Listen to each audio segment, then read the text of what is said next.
Yang saya hormati Cak Nun beserta rombongan Kiai Kanjeng, yang saya istilahkan gendengi Gusti Allah.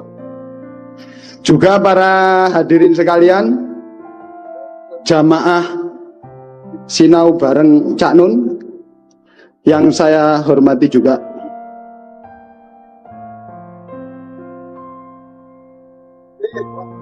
Cak Nun saya anggap bahwa jenengan niku adalah maha guru. Maha guru bangsa. Tapi bagaimana ya? Lek gurune gendeng bangsane ya opo? Terus kayak gini ya Nun. Bisa enggak kalau umpamanya kita itu bikin organisasi masjid? Iya. Iya. Ya, kalau kita itu membuat organisasi masjid, terus yang kedua,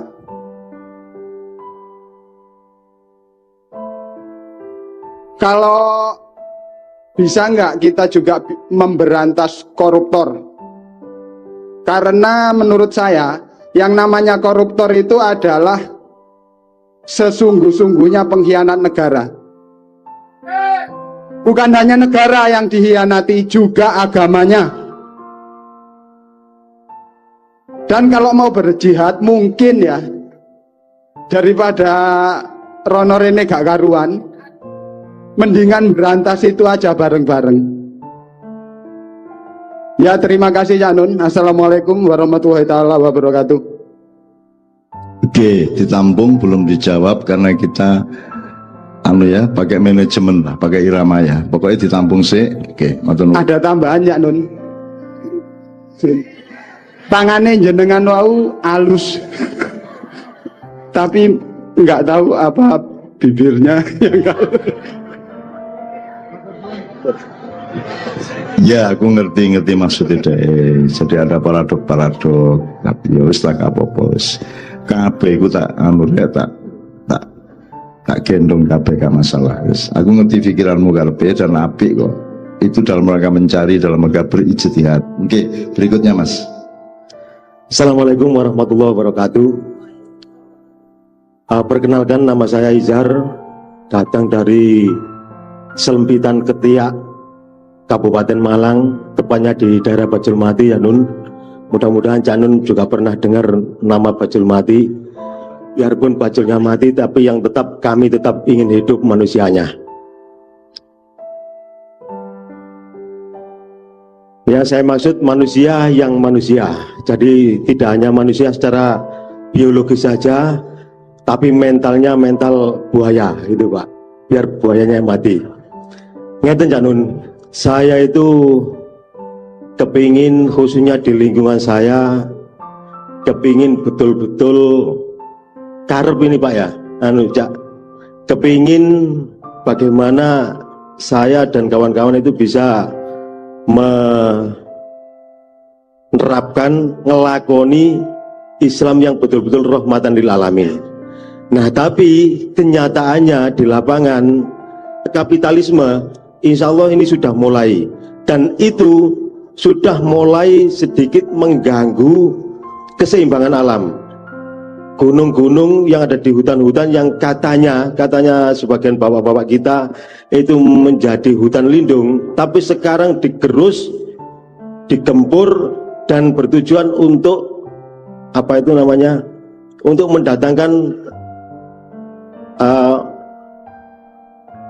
kapital, untuk kepentingan kapital. Saya kira itu saya nggak bisa panjang lebar, sebetulnya banyak sekali unek-unek, tapi ya mudah-mudahan nanti Cak Nun bisa membaca karep saya, dan saya nanti kudune ya apa, sehingga kenyataannya nanti betul-betul rahmatan lil alamin itu yang saya dapatkan. Sekian, Kembang Delimo Merang Teles, Nedon Rimo Pangeran Sing Bales, Korani Teles Pangeran Sing Bales. Assalamualaikum warahmatullahi wabarakatuh. Awan-awan mangan dingklik. Sore-sore terus nanti. Oke, berikutnya Mas. Mbak ya. Assalamualaikum warahmatullahi wabarakatuh. Nama saya Lavelia. Dulu saya tinggal di Kepanjen, besar di Kepanjen, kan kemudian saya menikah terus pindah ke Batu. Ya, pertama sebetulnya saya ingin bertanya kepada Bapak Bupati, tapi kebetulan Bapak Bupati sudah pergi, jadi mungkin siapapun yang bisa menjawab. Ini ada apa ya? Sedikit keresahan terhadap warga-warga kabupaten yang ada di Pucuk, Pak. Kados, Pujon, Ngantang, Kasembon, itu kan agak kesulitan untuk mengakses, misalnya mau ngurus SIM atau ngurus apapun itu kan jauh, Pak, karena kebetulan kan semuanya berpusat di Kepanjen. Kalau dulu saya tinggal di Kepanjen gampang, kemana-mana dekat, tapi kalau yang di Pujon, Ngantang itu agak kesulitan juga kalau untuk harus Kepanjen, dan itu tidak mungkin selesai satu hari, Pak. Itu gimana untuk efisiensinya terhadap waktu, terhadap biaya yang harus dikeluarkan gitu loh, Pak. Apakah ada solusi yang bisa diterapkan atau mungkin dikumpulkan dulu di tiap-tiap kecamatan atau bagaimana, nanti dibarengkan ke kabupaten, tinggal nanti selesai ngambil atau bagaimana, terus monggo gimana untuk solusinya, karena ya kebetulan teman-teman itu ya sering kesulitan, Pak. Kalau misalnya dari Ngantang, dari Kasembon itu kalau mau ke Kepanjen itu harus lewat Kota Batu dulu, Kota Malang dulu, baru ke kabupaten, kan jauh sekali. Jadi bagaimana untuk supaya teman-teman itu bisa terakomodir juga tidak terpinggirkan gitu, Pak, walaupun teman-tempatnya dipinggirkan gitu. Itu yang pertama. Yang kedua, saya cuma mau minta doa tambahan kepada Cak Nun supaya saya segera diberi momongan. Insya Allah saya berniat, Cak Nun, kalau memang saya punya anak dan kemudian anaknya laki-laki, insya Allah namanya itu ingin Mustafa Ainun Suprabana, insya Allah. Dan insya Allah saya akan pergi ke Rembang, ke Semarang, dan ke Jogja untuk meminta doa. Ingatan mawon, Cak Nun, matur nuwun. Assalamualaikum warahmatullahi wabarakatuh. Ini untuk anak kita respon langsung. Awakmu saiki sing hidup karo arek cilik-cilik, anggere ana arek cilik sayang ngono. Ketemu di dia sayang ngono. Sayang ngono itu yang bentuknya macam-macam ya. Ya untuk ini, karena ini indah dan mulia keinginannya, dan itu juga seperti yang memang disarankan oleh Allah. Al-Fatihah. A'udzubillahi minasyaitonir rajim. Amin amin ya rabbal alamin. Bismillahirrahmanirrahim ya. Oke. Monggo berikutnya, Mas. Assalamualaikum warahmatullahi wabarakatuh. Saya dari Arek Kepanjen sini, Canun. Tadi bicara tentang paham khilafah dan paham nasionalisme. Kayaknya paham khilafah ini kok kayak menakutkan, kok kados medeni ngoten nih kadosannya. Sampai ada momen Cak Nun membahas tentang paham khilafah, ngoten nggih. Nah, yang jadi pertanyaan, apakah paham khilafah ini harus ditakuti? Apakah tidak bisa dikombinasi antara paham khilafah dengan paham nasionalisme? Kados ngoten Cak Nun. Kersane napa? Kadang kan wonten rencang-rencang ini sing mempunyai paham sangat amat syari ngono wonten sampai lali lek asli ini tiang Jawa ngoten lho. Sampai lali. Nah, makanya kok saya dari tadi mendengar seolah-olah paham khilafah ini kok wah jadi momok gitu loh. Padahal saya sendiri menganggap biasa gitu. Nggak ada yang lebih, nggak ada yang wow gitu loh. Saya menganggap apa nggak bisa dikombin pemahaman ini gitu loh. Terima kasih. Oke, Assalamualaikum warahmatullahi wabarakatuh. Supaya langsung menjadi rangkaian berpikir, saya mohon izin untuk ngerespon ya, bukan jawab. Satu, makanya tadi saya sarankan agar ada semacam simposium atau halakoh antar tokoh-tokoh agama yang menyangkut masalah itu dari NU, Muhammadiyah, MUI dan seterusnya. Mari ngono rakyatnya dikei fatwa atau dikei informasi sing wis mateng. Ojo dibiarkan rakyat menjadi lapangan pertengkaran. Satu. Nomor loro, kan saya sudah bilang loh, khilafah itu secara substansial ya wis kedaden khilafah itu ndek ndi. Kabeh alam, kabeh kewan itu ya khalifah. Kita meskipun khilafahnya kewan beda dengan manusia. Kalau kita itu dengan sadar kita dijadikan khalifah dan kita bekerja sebagai khalifah, tentu untuk semua manusia. Dan salah satu idenya adalah bikin negara khilafah Islam. Tapi itu salah satu ide, tidak ada nas yang benar-benar menyarankan secara eksplisit seperti itu. Dua ya. Nomor tiga, ini kalau Anda ngomong tadi apa ya, combine ya, merger apa meneh, ini maunya nggak merger tapi replace. Masalahnya mau replace, jadi sing wis ana iki diganteni. Nah sing tak wedeni ku proses ganteni iki lak gelut gak karu-karuan. Iki lho masalahnya. Bukan nek khilafah gamek gak tak wedeni, saya seneng. Tapi kalau untuk menerapkan itu secara formal, politis, teknis, strategis, harus menghancurkan sekarang yang sudah ada, itu kan kudu dihitung temen rek, mudarat karo manfaatnya lebih gede ndi, ngono ya, gitu loh. Jadi alhamdulillah Anda menanyakan itu, dan mudah-mudahan Anda menjadi bagian dari yang ikut menyelamatkan kita semua, ya, ngono iki. Wes, masih ada satu lagi. Oke, satu lagi terakhir ya, setelah itu lagu, setelah itu kita teruskan dialog. Assalamualaikum warahmatullahi wabarakatuh. Kulo Adam dari Batu. Kulo kajeng tanglet kegelisahan kulo lah. Ningali perkembangan zaman sakniki niku lho. Niku perkembangan zaman sakniki kan kulo niki asale dadi wis wong gak karo-karuan, dadi lingkungan kulo nggih rada gak karo-karuan pisan. Terus kulo niku mbayangaken lek misalnya duwe anak ngoten lho, masih kula sik bujang tapi mbayangaken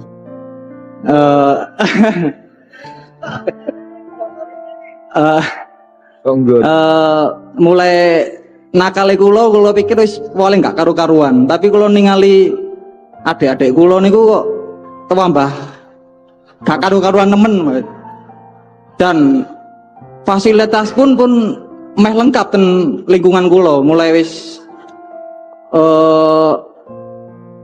golek botol pun saiki oleh enten jone ngoten lho. Nggon miras nggene enten, hiburan malam pun lengkap. Terus kula niku gelisah.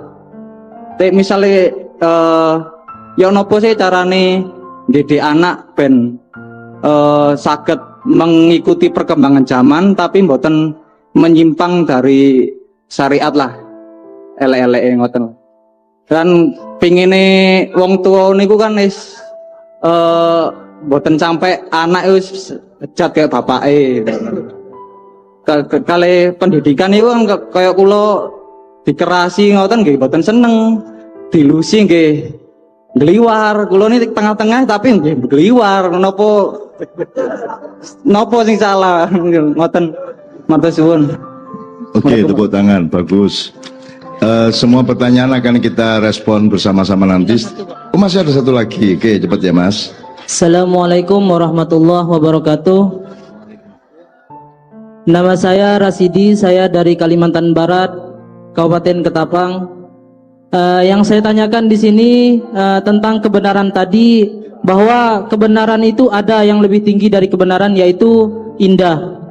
Yang saya tanyakan di sini, bagaimana cara kita menilai diri kita itu bahwa paham yang kita anut saat ini adalah benar, tidak menutup kemungkinan bahwa aliran yang mereka miliki seperti paham-paham yang menganut paham yang ingin mendirikan negara khilafah itu juga tidak menutup kemungkinan itu benar seperti itu. Nah, mungkin itu saja dari saya, Cak Non. Terima kasih. Wallahul muwaffiq ila aqwamit thoriq. Assalamualaikum warahmatullahi wabarakatuh. Saya persilakan Mas. Mas Imam nyatet ya Mas ya. Oke, silakan. Ya, mikrofonnya. Iki Mam, tolong Mam. Ya. Cek.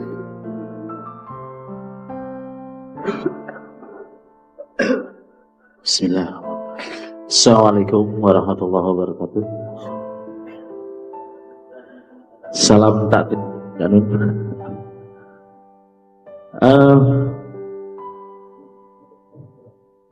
Menurut masyarakat pada umumnya, kami ini adalah kaum minoritas, jadi gitu kan. Karena tunanetra itu adalah kaum difabel yang mempunyai kekurangan ya cacat yang lebih umum.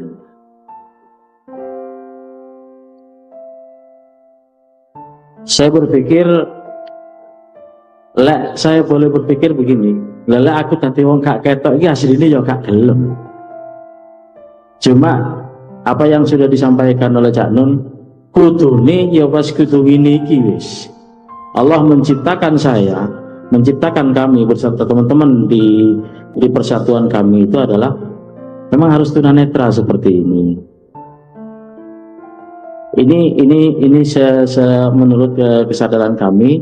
Namun setelah kami masuk pada lembaga apapun, lembaga etik, itu kami selalu harus memberikan advokasi pada teman-teman, mulai dari pendidikan, hukum dan sebagainya. Karena yang lebih sering kita temui itu adalah diskriminasi ya, itu. Nah, ketika saya berpikir tentang diskriminasi, saya kembali mendengar ada pengajian di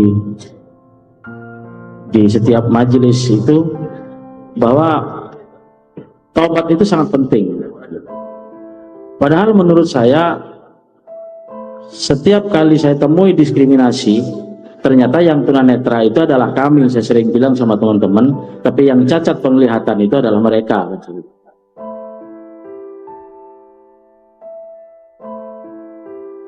Padahal kalau saya boleh berbicara isi dari taubat itu yang saya ketahui sedikit, ladzina amanu wa hajaru wa jahadu fisabilillah.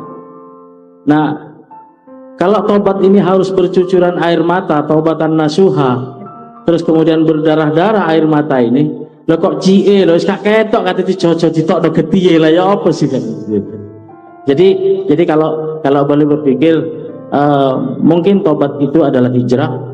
Dan hijrah itu adalah jihad, dan jihad itu adalah bi'anwalihim, dan seterusnya itu mohon dilanjutkan. Mudah-mudahan apa yang saya sampaikan ini menjadi motivasi untuk semuanya, bahwa kami ini saja nih ya gak gelem itu sebenarnya. Cuman kalau kita masuk kepada lembaga etik, saya titip juga kepada Pak Kapolres, mohon ketika ada teman saya ada kendala dengan hukum, mohon diberikan advokasi penuh supaya mereka ini masuk berada pada haknya yang sepenuhnya juga.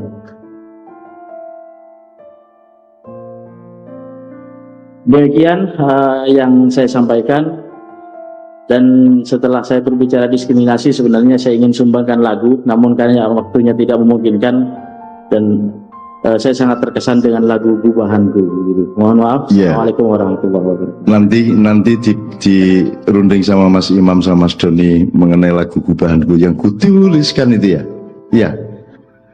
Oke, itu lagunya Dedi Damhudi. Dedi Damhudi itu sekarang hidup di Australia. Hidupnya di masjid. Kalau siang dia kerja di radio, malam dia tidur di masjid. Dia menjadi seorang sufi yang luar biasa. Dedi Damhudi yang menyanyikan dan membuat lagu kutuliskan lagu ini. Kayak ya. Saya mohon izin untuk menjawab secara otentik dan langsung, karena kalau ada jaraknya nanti kurang nyamlong, dan ini privilege bagi saya karena beliau berbeda dengan kita. Ada respon dua Mas dari saya kepada sampean. Pertama, Nabi Musa itu pernah bilang sama Allah, tanya, ya Allah, saya ini merasa sangat dekat dengan kamu dan tidak sama engkau, dan tidak ada satu orang pun yang sedekat aku kepada engkau, kata Nabi Musa. Terus Allah menjawab, oh enggak Nabi Musa, ada orang yang lebih dekat kepada aku. Kamu pergi ke sana, terus Allah ngasih tahu di mana tempatnya dan seterusnya. Terus Nabi Musa mendatangi orang itu. Orang itu buta, bahkan matanya sangat sakit, seperti keluar bola matanya dari comblongannya, seolah-olah mau meloncat keluar. Terus Nabi Musa menangis dan tidak tega, wahai saudaraku, Allah yang menyuruhku ke sini untuk menemuimu, karena katanya menurut Allah engkau yang lebih dekat kepadanya dibanding aku. Perkenankan aku berdoa kepada Allah agar engkau disembuhkan dari sakitmu. Terus orang itu menjawab, jangan Nabi Musa, jangan didoakan agar aku berubah dari keadaanku.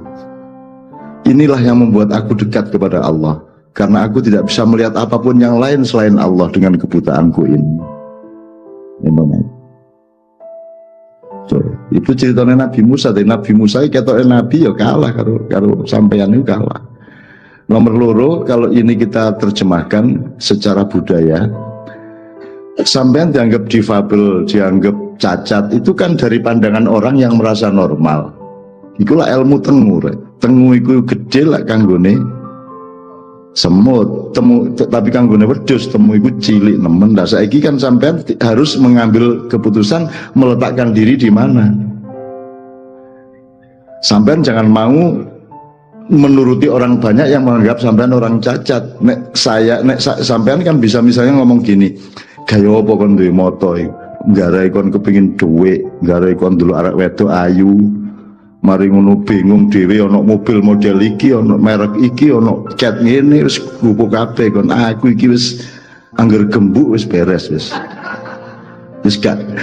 Anda sudah terbebas dari macam-macam yang menyiksa orang di dunia, betul enggak? Dengan kondisi Anda itu. Nah, saiki Anda bisa ambil keputusan untuk berdiri di pijakan yang mana. Menurut cara berpikir yang ini tadi kan, sing celaka kan orang kita ini semua yang bisa melihat ini celaka, karena kita jadi macam-macam keinginannya, jadi puas ribut wis.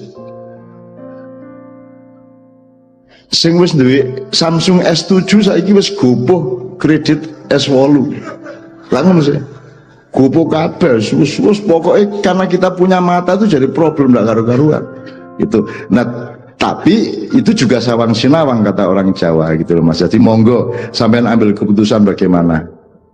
Saya tidak bisa apa-apa karena saya tidak bisa membantah apapun yang Anda rasakan dan Anda pendapati, yang merupakan pendapat Anda, karena bagaimanapun saya bukan Anda dan saya tidak mengalami dan tidak merupakan Anda, ngerti nggak? Kon iso menghayati tukang becak terus pura-pura becak kayak Pak Wiranto waktu kampanye. Ya tetep gak iso, kon lak Wiranto njajal becak, tapi lak kon tukang becak temenan. Nek kon kepengin roh becak iki dadi tukang becak temenan. Jadi kan buahan hartamu kabeh kono terus kon melarat temen terus becak. Nek njajal becak iku jenenge ya encep-encep. Mulane saiki iki wong iki gak ono sing numpak sepeda. Saiki wong sepedaan. Ngerti ya? Nek cara Jogja nggak ada orang ngebit, yang ada pit-pitan. Jadi main sepeda hari Minggu. Tapi bener-bener sepedaan bendino aku kearang wisan, gak gelem saiki arek-arek. Gitu loh. Nah, saya bisa menghayati apa yang Anda rasakan, tapi saya tetap tidak bisa sedalam yang Anda rasakan karena saya tetap bukan Anda. Oleh karena itu manusia membutuhkan empati, sawang sinawang. Jadi orang lain pasti lebih bahagia menurut kita, padahal menurut mereka kita lebih bahagia. Oleh karena itu jangan terikat kepada jangan terikat kepada suatu pijakan. Anda harus bisa menemukan yang paling hakiki dari kehidupan ini, dan yang paling hakiki adalah yang kudune menurut Allah Subhanahu wa taala. Jadi sampean jane ya wis anjane kudune ngene ya wis dinikmati dan disyukuri mbuh ya apa carane gitu. Sementara arek-arek sing iso ndelok iki jan-jan ya bingung dhewe. Itu. Mas yo nek pamer-pameran ya tetep ya suku koyo ya nek pamer ya kabeh iso. Alah kon ketoke ganteng tapi lak kon melarat. Ya timbangane kon niku wis elek melarat. Wis kok nek nyanyian ngono gampang ya, lu Muhammadiyah ben nyanyian Pak Yai. Alah NU tahlilan pinter ngaji gak ro artine. Terus NU ne bales, alah wis gak ro artine gak iso ngaji pisan Muhammadiyah iku. Ngono. Wis nyanyian gak karo-karuan iku. Gitu. semua itu sawang sinawang. Jadi tolong Anda jangan tergantung kepada pandangan orang lain, bergantunglah kepada pandangan Allah kepadamu, dan jadikanlah pandangan Allah kepadamu itu menjadi pandanganmu sendiri terhadap dirimu dan kepada Allah Subhanahu wa taala. Ngono ya kira-kira Mas ya. Dan sewu nek gak apik ya muga-muga kapan-kapan saja boleh apik. Silakan berikutnya, Mbak ya. Assalamualaikum warahmatullahi wabarakatuh. Perkenalkan, Mbak Nun, nama saya Hornatul Wafa, saya dari Babat Lamongan. Jadi Mbak Nun, ada sebuah ayat yang artinya, dan carilah pada apa yang telah dianugerahkan Allah kepadamu kebahagiaan negeri akhirat, dan janganlah kamu melupakan bahagiamu dari kenikmatan duniawi. Nah, dari ayat tersebut muncul debat di hati saya loh, Mbak Nun. Yang pertama, saya artikan ayat tersebut ini adalah sholatlah tapi jangan lupa belajar untuk kehidupan duniamu, atau sholatlah tapi jangan lupa bekerja.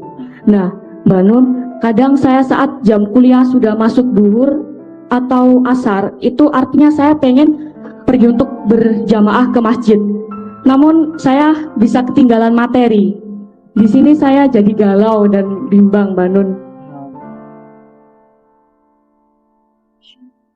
Tak tinggal sholat dulu, lalu saya kejar materi atau sholat di akhir waktu. Nah, bukanlah kita dianjurkan sholat di awal waktu. Sembah nuwun, Mbak Nun. Wassalamualaikum warahmatullahi wabarakatuh. Ndak. Sholat itu interval, as-sholatu ala waktiha itu interval antara jam segini sampai jam segitu. Ya, jadi sholat zuhur menjelang asar asal masih pas waktunya tidak ada masalah. Gitu ya. Ya ojo perfect lah rek. Wong ndolek ilmu ya penting, sembahyang ya penting kan gitu. Gitu ya. Jadi ojo terus moro-moro terus tengah-tengah kuliah kok tinggal ya ojo. Ya gak apa-apa kok enggak dedek gak masalah. Kadang-kadang acara ini kan non adzan. Kadang-kadang asar, kadang-kadang isya ngono-ngono ya. Ya itu kan kita bisa punya kebijaksanaan. Ojo ya karepmu api nemen tapi ngono kok galau kan itu. Gak usah galau, tinggal diatur, bisa diatur. Sholat itu interval.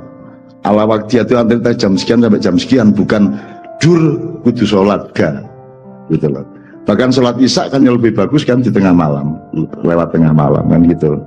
Gitu. Jadi gak apa-apa. Ngono cuk galau kan didik galau. Ngono patah hati terus.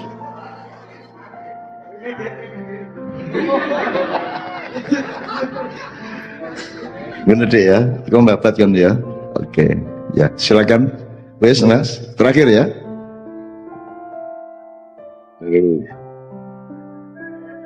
Ya Allah, cakere. Assalamualaikum warahmatullahi wabarakatuh. Saya Andrew dari Malang. Kalau berbicara tentang khalifah itu tadi, saya jadi tahu tentang 4 tahapan manusia. Makhluk, 1 makhluk, 2 insan, 3 abdullah, 4 khalifah.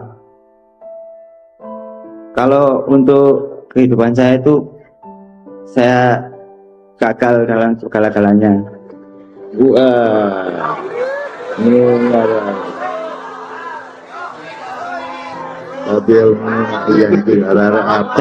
Dan di keluarga besar saya merasa gagal, sebagai anak saya merasa gagal, akademis gagal, asmara gagal. Aku ini kegagalan. Ekonomi pun sekarang juga gagal total.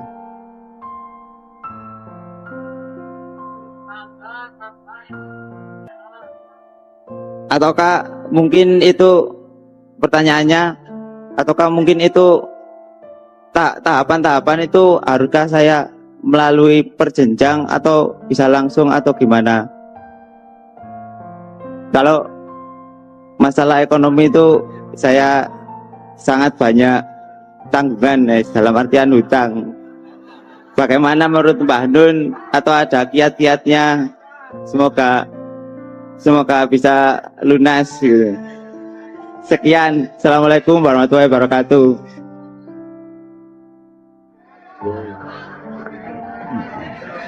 Ya wis dicatat rek ya engko dijawab saiso-isone. Nggih. Dikasih berapa orang lagi?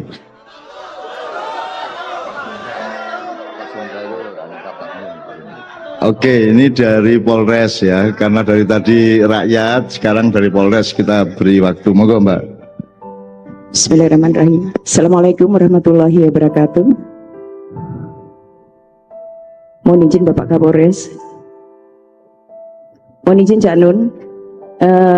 Kami akan bertanya terkait dengan profesi yang sudah kami pilih adalah selaku anggota Polwan. Dalam pelaksanaan tugas terkadang yang tidak terbatas waktu, sehingga kami berusaha semaksimal mungkin untuk bisa menyeimbangkan antara kewajiban-kewajiban kami dalam pelaksanaan tugas dan juga kewajiban kami selaku istri dan juga ibu dari anak-anak.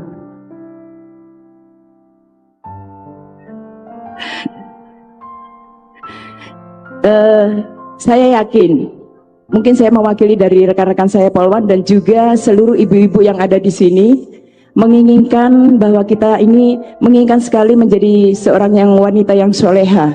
Betul ya Bu? Dimana nantinya mudah-mudahan di akhir hidup kami nanti kita bisa husnul khotimah dan masuk dalam surga dengan penuh kasih sayang dari Allah Subhanahu wa taala. Yang kami sampaikan Cak Nun, mohon maaf, kewajiban-kewajiban saya selaku istri dan juga selaku ibu dari anak-anak, banyak sekali kelalaian-kelalaian yang saya laksanakan. Sebetulnya bukan keluhan, tapi memang ini adalah tantangan kami. Kami berusaha untuk menyeimbangkan antara apa yang menjadi kewajiban-kewajiban saya selaku anggota Polwan, dan juga bagaimana juga saya bisa menjadi seorang ibu dan juga seorang istri yang baik di mata keluarga. Kelalaian-kelalaian yang sering saya laksanakan selama ini, saya mengambil langkah. Yang pertama, saya selalu minta maaf. Saya berusaha selalu minta maaf kepada suami dan anak-anak saya kalau ada segala sesuatu kekurangan yang sudah saya lakukan yang terkait mungkin dengan penyeimbangan antara tugas dan kewajiban ini. Dan terkadang mohon maaf saya tidak ini ya sholat tobat.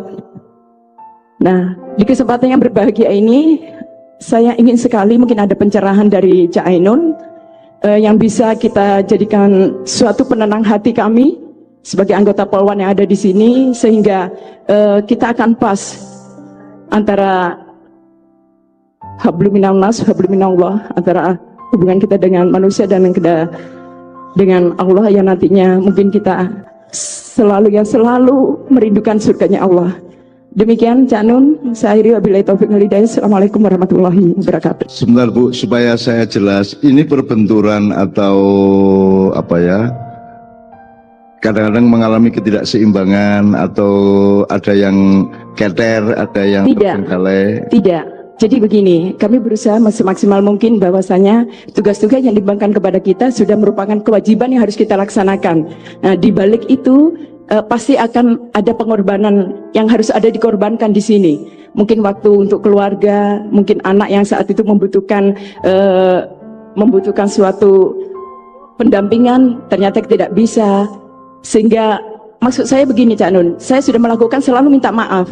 Tapi saya minta pencerahan, mungkin ada yang bisa pencerahan yang bisa kami jenengan sampaikan ke kami sehingga kami mantap gitu loh. Ya, kita sudah benar dalam langkah ini, maksudnya demikian. Itu tidak ada pencerahan untuk Anda, lakukan dengan kesabaran, semua sudah ada jawabannya. Ada yang jawabannya syukur, ada yang jawabannya sabar, ada yang jawabannya tawakal, ada yang jawabnya istiqomah. Sebenarnya sudah ada kunci-kuncinya semua gitu. Nangis ya, sampai nangis itu juga jawaban yang luar biasa. Tidak semua pertanyaan harus dijawab. Kadang-kadang ketidakmampuan menjawab pertanyaan dan sedih karena tidak mampu menjawab pertanyaan itu juga sebuah jawaban yang baik kepada Allah Subhanahu wa taala. Karena manusia tidak diwajibkan untuk tahu segala sesuatu dan untuk mampu secara sempurna. Gak ero iku ya apik. Gitu loh, asal ro nek gak ro, ojo sampai dadi wong sing gak ro dan gak ro nedeki gak ro. Aku jenenge. Lho, nek enggak roh kok. Nek kemeroh iku sing nomor 3, nyun sewu iki sekalian ya. Siji, orang yang tahu dan tahu bahwa dia tahu. Nomor 2, orang yang tahu tapi tidak tahu bahwa dia tahu. Iki ro keturun nih tangekno. Nomor 3, orang yang tidak tahu tapi tahu bahwa dia tidak tahu. Kancanono kandanono wuru ono. Yang 4, orang yang tidak tahu dan tidak tahu bahwa dia tidak tahu. Petita petiti. Kan gitu. Bahwa jahilun murakkab, dia goblok double-double koyok petik tambah kebo. Gitu. Nomor 5, ono meneh kita tambahane di Malang. Gak eruh tapi gayane koyo ruruwo. Nah, nomor 5 itu gitu. Nah, ibu ini sudah menjawab semua kok secara naluri ya. Jawaban itu harus ilmu loh, Mas. Kejujuran hati bisa mengantarkanmu kepada jawaban hidup yang lebih akurat dibanding ilmu. Ilmu itu jangan diunggul-unggulkan. Ilmu itu cuma alat, tapi yang lebih tajam adalah hatimu. Anda bisa mencapai Allah dengan cinta di hatimu, tapi tidak bisa mencapai Allah dengan ilmumu. Lah gitu. Makanya jangan dadi wong duwe ilmu kok aja pedita-pediti. Yang nomor 1 adalah kualitas hatimu, ketulusan hatimu, kesungguhan hatimu. Kan itu nomor 1. Ngono ya, Mbak ya. Tidak jawab langsung karena tuan rumah, jadi ngene aku gak jawab langsung kok. Mbok dicegat nek dalan belaen aku. Lho, iki ndek kono jek 4 kuwe.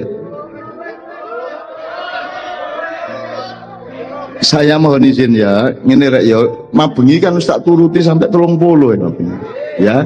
Oke, gini, nanti kita cari waktu lagi. Insya Allah kalau masih ada kita masih bisa tanya jawab. Tapi sekarang ini rutenya, iramanya, ini harus segera kita jawab. Tapi saya memberi kesempatan dulu kepada bapak-bapak kalau ada yang direspon dari pertanyaan atau dari keseluruhan yang sudah kita alami pada malam hari ini. Bapak monggo kalau ada panjenengan. Pak Kapolres barangkali ada respon 1-2 hal, tidak? Pak Yai, Boten, Pak Dandim, ya. Makasih Cak Nun. Ada yang tanya tadi dari Batu, ngurus SIM kok harus jauh-jauh ke Panjen. Nah, jadi perlu kami tegaskan di sini bahwa Ngantang, Kasembon, Pucon itu sudah masuk Polres Batu, jadi ngurus SIM-nya di sana Mbak. Jadi nggak di sini lagi. Terjawab ya? Sama. Di Polres Batu ya. Oke, itu aja, makasih.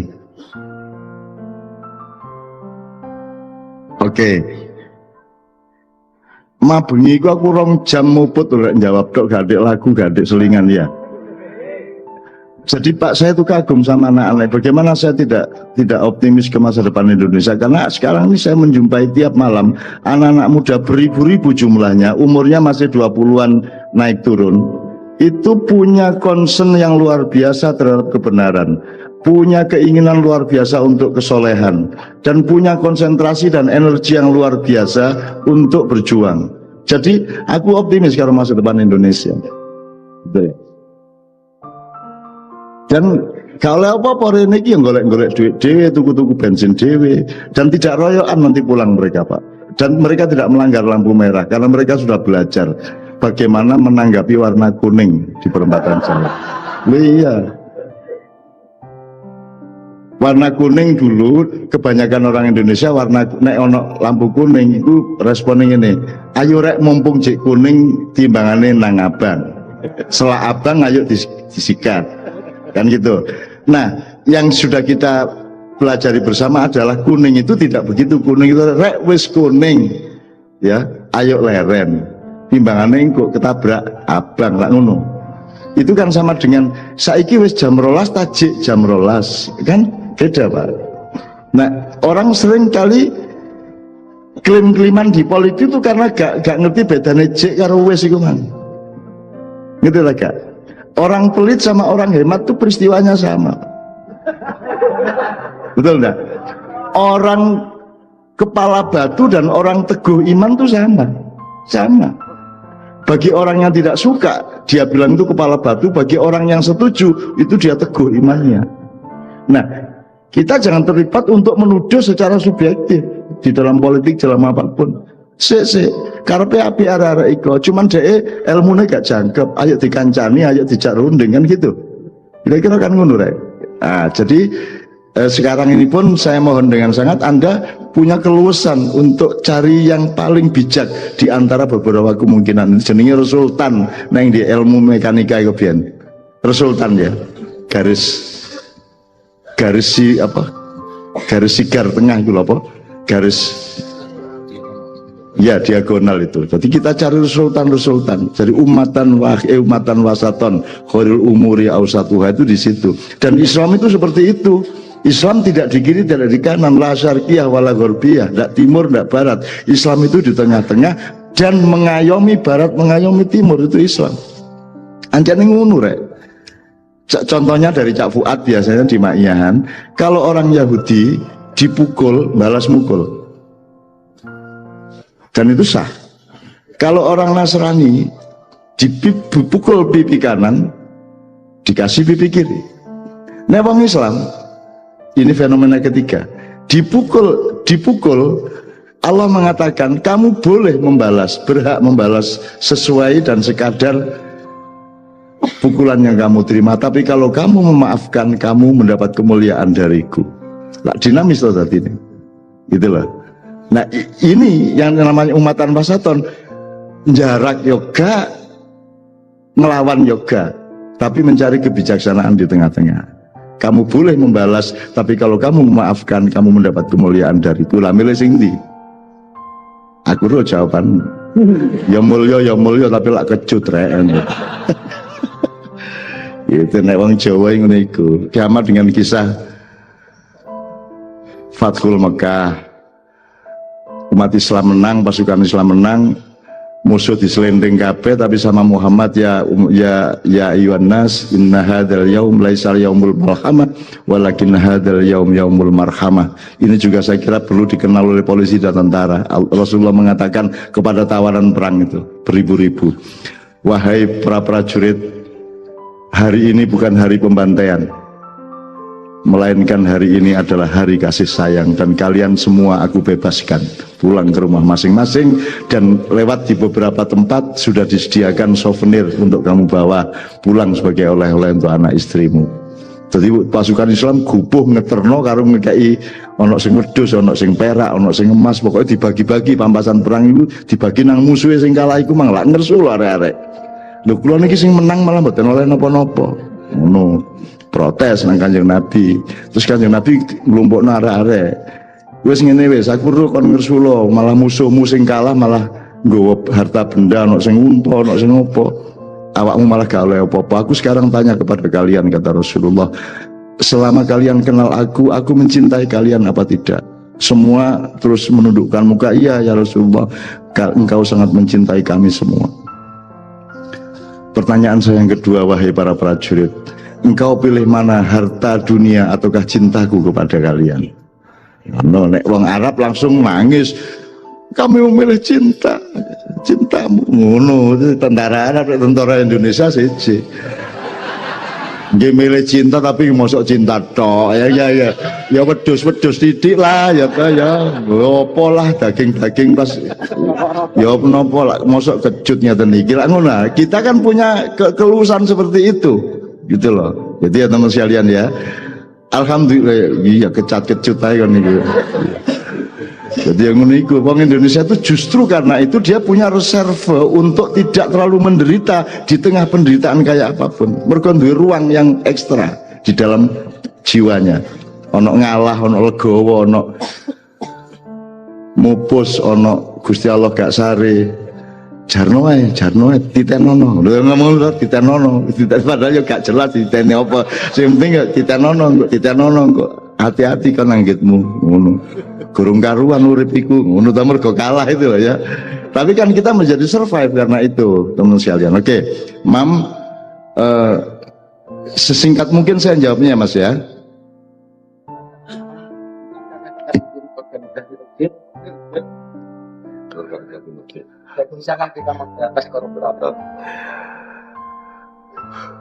Organisasi masjid sudah ada Mas. Kalau tidak salah ketuanya Yusuf Kala secara nasional. Ya sudah ada. Kan masalahnya bukan organisasi, masalahnya organisasi itu alat, bukan tujuan. Nah, alat yang namanya organisasi masjid itu untuk tujuan apa? gitu ya. Makanya sekarang kita tidak bisa punya ide parsial dan pecahan-pecahan seperti itu. Kita jangan hidup dalam kepingan-kepingan. Kita harus hidup di dalam keseluruhan dan kewungkulan, ya, tunai, ojo eceran-eceran. Itu idemu bagus, niatmu dipuji oleh Allah, tetapi itu sudah ada dan tidak efektif juga. Wongkar saiki masjid karo masjid kiwa tengene saingan kok. Kita mboten banter-banteran. Sing iki iso entuk kono ustaz iki kok gak iso. Jadi kadang-kadang aku diundang untuk pamer nang masjid liyane. Lah ngono ya kita salah tujuan sebenarnya bikin masjid itu kadang-kadang. Ngono Mas ya. Tapi tujuan Anda bagus. Nomor 2 memberantas korupsi. Ya ini sedang berkembang terus. Kadang-kadang pemberantas korupsi itu ya koruptor. Kadang-kadang sing teriak maling ku ya rampok. Kadang-kadang ono maling 10 sing dihukum mek situ. Sing paling cilik, sing songo liyane kegeden.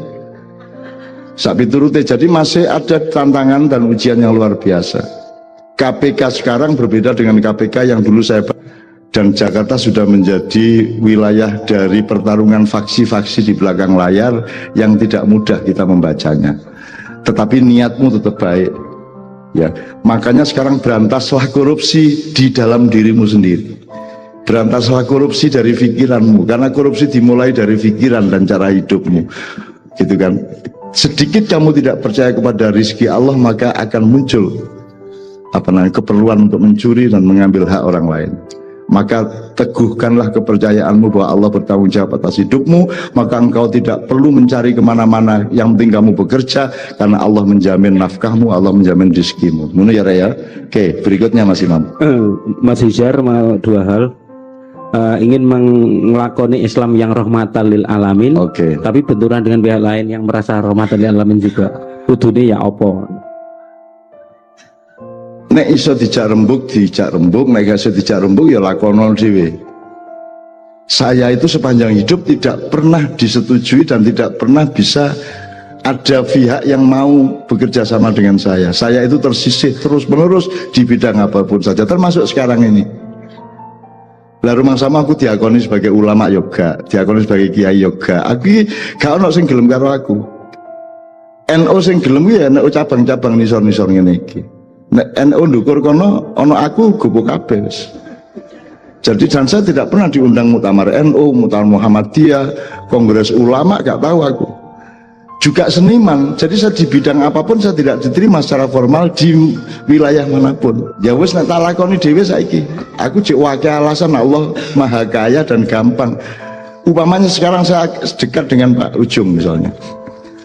Aku mau manggil karo Kepanjen, tapi tetap tak layani Kepanjen wong aku duwe kanca jenenge Pak Ujung. Aku tetap duwe alasan untuk berbuat baik. Jadi teruskan rahmatan lil alamin saiso-isomu, saiso-isomu. Dan Anda kan punya ilmu dan kebijakan dan persepsi-persepsi yang cerdas terhadap keadaan-keadaan yang berkembang. Saya hanya bisa menjawab prinsip-prinsip umumnya, tapi saya tidak bisa menjawab secara teknis apa yang Anda alami. Sing penting wa idza faraghta fansab. Tapi wa ila rabbika farghab. Ojo berharap karo sapa-sapa. Nek kon terus noe, aku iki disisihkan terus, didiskriminasi terus, tapi aku gak iso nyeritakno dawa saiki. Saya tuh mengalami diskriminasi terus-menerus. Meskipun yang saya alami itu bukan diskriminasi politik, tapi diskriminasi eksistensi, diskriminasi pemetaan di kesenian, di keagamaan dan seterusnya. Saya tidak pernah diizinkan duduk di kursi apapun. Maka sederhana jawaban saya, aku tak nggak kursi dewe. Mulai kok repot ya toh? Aku nggak kursi dewe. Untung sejak kecil aku wis diwaca karo mbah-mbah, arek iki gak butuh kursi, arek iki meneh-meneh nggak kursi dewe. Nah, saya aku nggak kursi dewe. Kursi dewe iki ya aku ya gak jane ya gak kepengin kursi, cuman mergo kudu lungguh gawe kursi. Gak mergo aku kepengin kursi, tapi aku lak butuh lungguh, mergo butuh lungguh aku.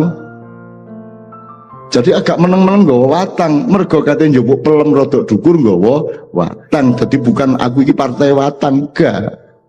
Cuman supaya buahnya itu bisa kepegang lho Mas. Aku percaya sama sampean terus tidak berhasil. Sopo sing ngongkon sampean berhasil? Gusti Allah nagih berhasilan enggak? Gusti Allah nagih terharu nang arek iki gak tahu berhasil tapi gak tahu leren berjuang. Wah iki top iki swargane ngono deh. Ngono deh, gak apa-apa. Langit mah aku berhasil apa?